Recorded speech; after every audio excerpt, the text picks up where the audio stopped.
It's Friday, you know what that means. We check in on what's happening in the Sunshine State. It's our segment, Florida Report.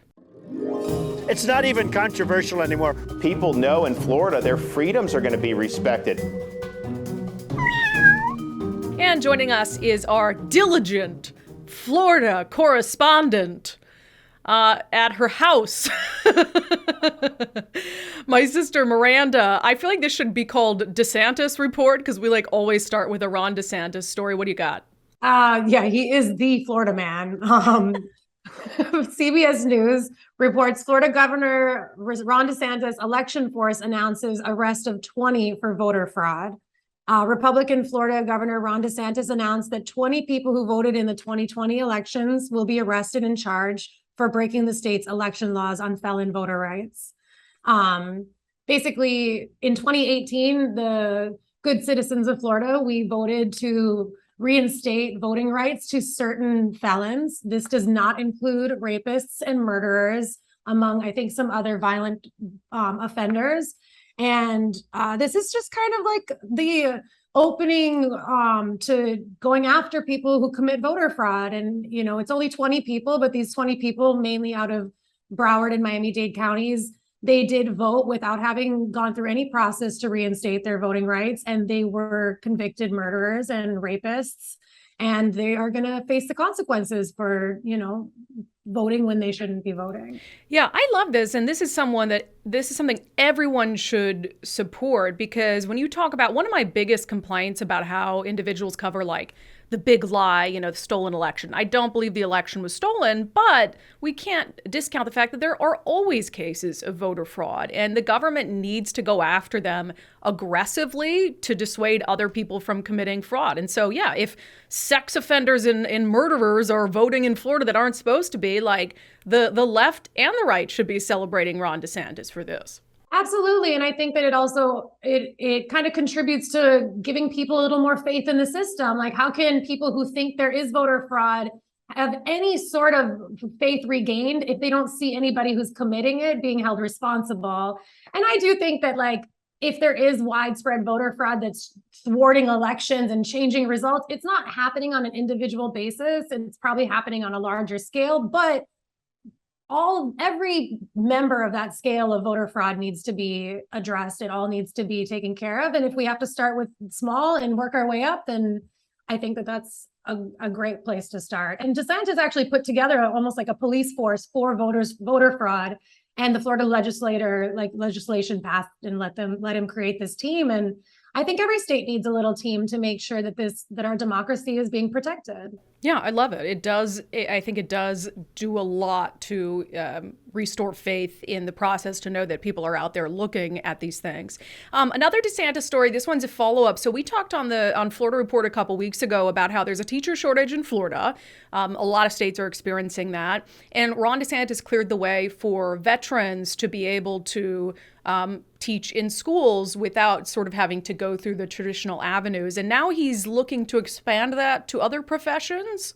Yeah, he is. The Miami Herald is kind of giving us a little rundown on this. They report DeSantis wants cops and other first responders to help fill teaching vacancies. After giving military veterans easier access to temporary teaching certificates, Governor Ron DeSantis on Tuesday said he wants state legislatures to expand that same option for law enforcement officers and other first responders for the next year. The article kind of goes on to just say that he thinks these people have served our communities, some of them for years and years and years, and they have a lot to offer. And I do think that bringing these people who serve our communities outside the schools into the schools to lend a helping hand, I think that it creates, just like we talked about before, I think that it solves a problem. It boosts morale. It creates a bridge between these first responders, these police officers, and kids in the communities. I still can't find a single thing wrong with it.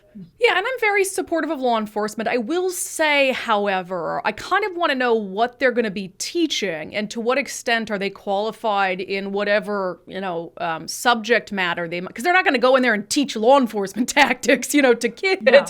So I want to know, are you making sure that they're qualified to be teaching what they're teaching? To me, it's not enough just to have served in uniform when it comes to, just plopping someone into school. I mean, I obviously agree with him that they've served the community for a long time. If they want a second career in teaching, we should make that readily accessible to them. But I do, I guess, have some questions about, okay, what are their teaching qualifications, if that makes sense? Absolutely. And going back to with the veterans, when we talked about this a couple of weeks back, there's still qualifications, there's still educational standards that need to be met with these individuals to ensure that they do know what they're talking about when they come into school and teach your kids. But they shouldn't be counted out just because they've had another career for so long. Everybody gets an opportunity, should get an opportunity to change winds and decide they want to do something else. And I mean, people who police officers, they see that a lot of these kids grow up, they know who these kids are in communities.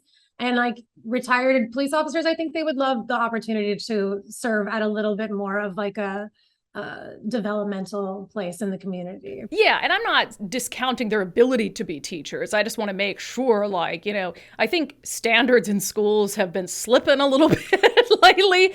And so I have no doubt that they can be, and many of them probably are qualified to be in schools. I just want to make sure there's a consistent standard. We usually end with a Florida man story, but you have a Florida woman story of a chick in Florida who is batshit crazy, and I love this story. Yes. So NDTV is reporting on a Florida woman who's been arrested for calling 911 more than 12,000 times simply to abuse officers and waste everybody's time. But by abuse officers, what do you mean? So the article talks about how she calls and just harasses and belittles whoever picks up the phone. She just lets all her opinions out every time somebody answers looking to help somebody with an emergency. She's just there with all types of time on her hands and all types of really nasty things to say to first responders. She never asks for help. There's never anything wrong. She's just apparently very, very angry at 911. I don't know, at just first responders in general. So she spends her time doing that. She has been arrested. So she's probably not going to like them anymore now that she got arrested. Yeah, I don't think that that's going to end this cycle. I mean, they do say that she has a long criminal history, so maybe she's got some animosity towards them based on her own past. But for now, she will not be able to call 911 and harass them while she's locked up. So yeah, unless she uses her one phone call a day. I wonder if you could call 911 from the county jail. Can you imagine? Oh, well, I'll follow up. And I also, I did want to have some answers for you guys on the snake hunt, but they have not scheduled the press conference for the winners yet, which I don't know why. I mean, I suppose it's not breaking news, but I'm very curious. But it has ended. It ended on Sunday. The hunt ended on Sunday of last week. So hopefully I can get back to you guys with how big the snakes were and how many they caught. Yeah, we want to know the winners and losers of Florida's snake hunt. So maybe, I know when Ron DeSantis kicked it off, he held one of those big snakes. And so maybe he'll hold the dead one, or they'll make him some boots or something. I don't know. Seems like Ron's onto new snakes. So yes, he is. All right, Miranda, we appreciate it. Goodbye. It's not even controversial anymore. People know in Florida their freedoms are going to be respected.